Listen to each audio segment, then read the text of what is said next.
Your footwork sucks, and it's holding your tennis back more than any other part of your game. And the frustrating part is that most players have no idea it's even happening.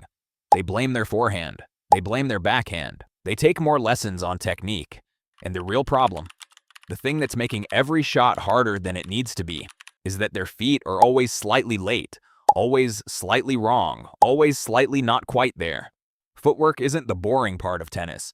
It's the foundation that every single shot is built on. And when the foundation is off, nothing works properly, no matter how good the technique is.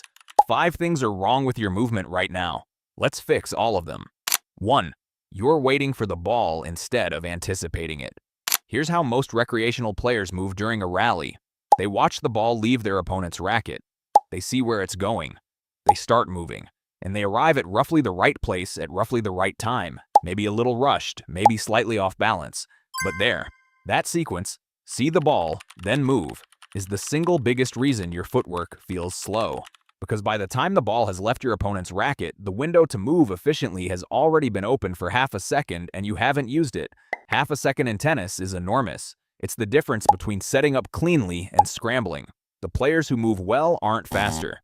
They're earlier. They start moving before the ball leaves the racket because they're reading the body, not just the ball. By the time your opponent starts their swing, their body is already telling you where the ball is going. Their shoulders open, cross court. Their grip tightens on a specific side, down the line. Their contact point drops, expect a slice. These signals happen before contact, and if you're watching for them, you can start moving toward the right spot before the ball even exists yet. This is called anticipation, and it's a trainable skill, not a natural gift. The way to train it is to start watching your opponent's body during rallies instead of the ball. Not instead of forever, just in practice, deliberately, until reading the body becomes automatic. Play a whole practice set where your only focus is watching your opponent's hitting shoulder as they swing. Within a few sessions, you'll start seeing patterns in what their body tells you before the ball does, and your feet will start responding to those signals instead of waiting for the ball to do it for them. 2. Your split step is either late or non-existent. If there's one movement in tennis that separates players who feel quick from players who always feel one step slow, it's this, and almost nobody does it correctly.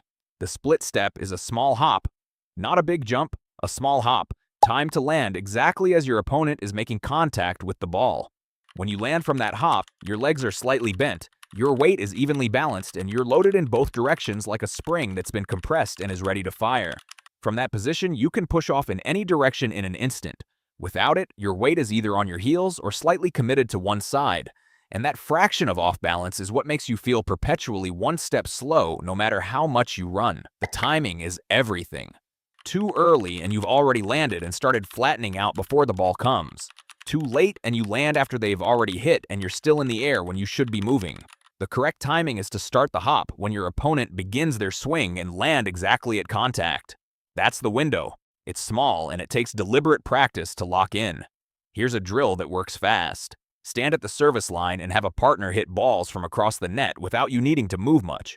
Your only job is to split step correctly. Hop starts on their swing, lands on their contact, and then take 2 shuffles toward the ball direction.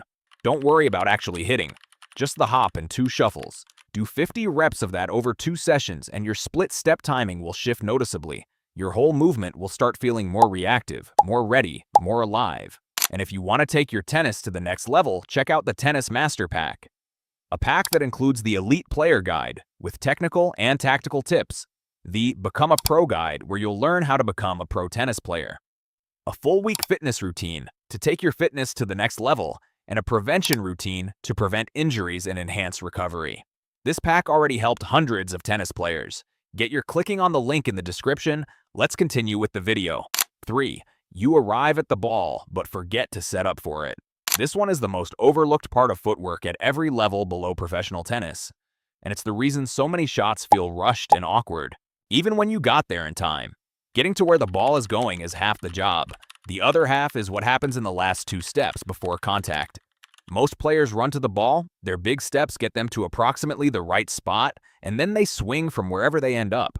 But approximately the right spot isn't the same as the right spot, and swinging from wherever you happen to stop is not the same as swinging from a position you deliberately set up. The last step before contact, what coaches call the adjustment step or the step into the ball, is a small, precise movement that puts your body exactly where it needs to be for the swing. Not generally in the area, exactly there.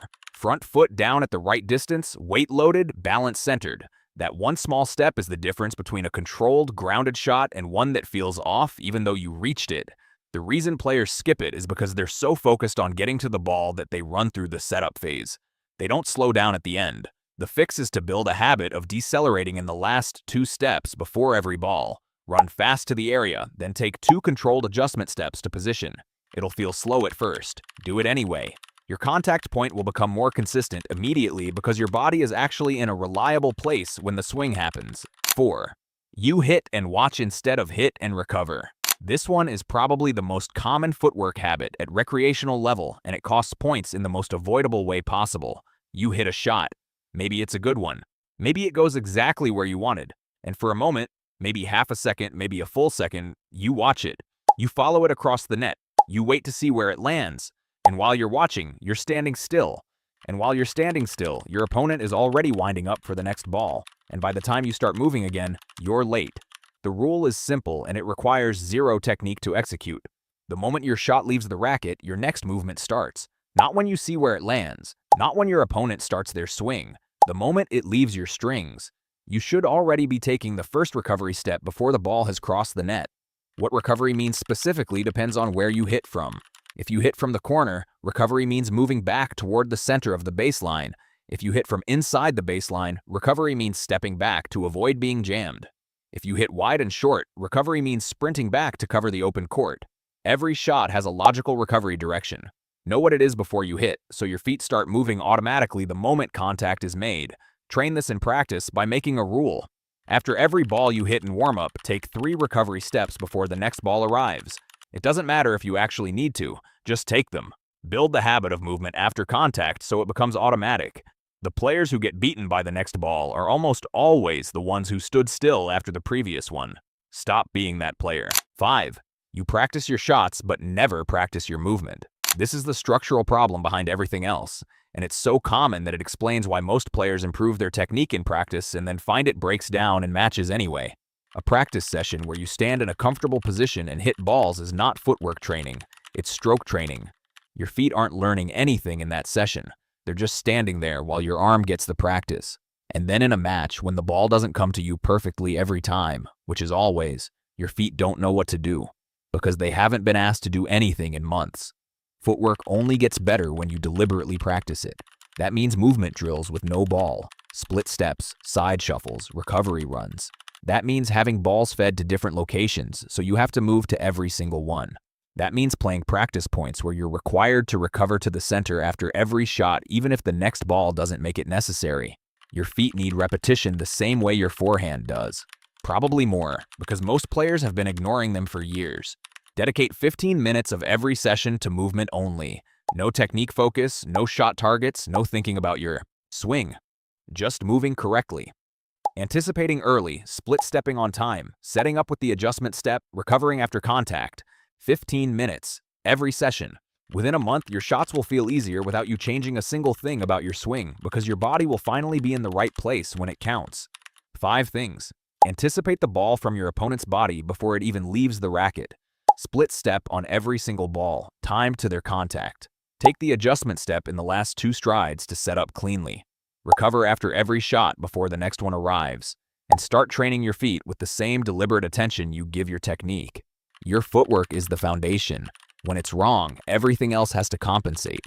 When it's right, everything else gets easier without you changing anything else at all. That's how big this is. Drop a comment telling me which of the 5 you're most guilty of. I'm genuinely curious which one most people recognize in themselves. Subscribe for more high-value content. Here's what we do in Blue Tennis Dude. See you in the next one.